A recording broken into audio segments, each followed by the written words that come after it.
Now shifting gears, India is on course to take pole position as the fastest growing major economy in the world, beating out China. And as our Kim Ji-yeon explains, the rapid growth pace is not just coming on the back of the country's reform drive, but also slowing growth in China.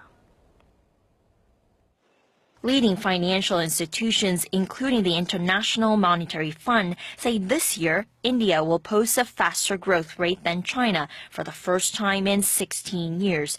China has fallen away from two-digit growth and is busy unveiling a series of expansionary measures to try and maintain its growth rate at around 7%.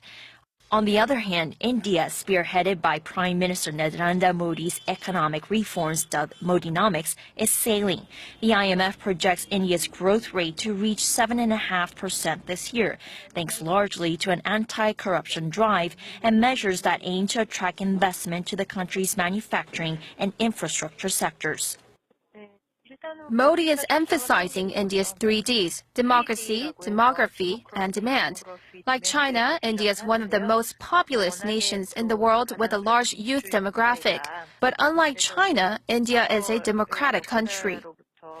As of 2010, 19% of the Indian population were between the ages 15 to 24.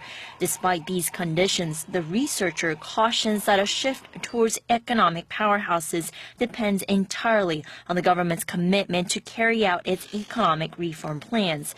For now, it seems that the Indian central government is super motivated.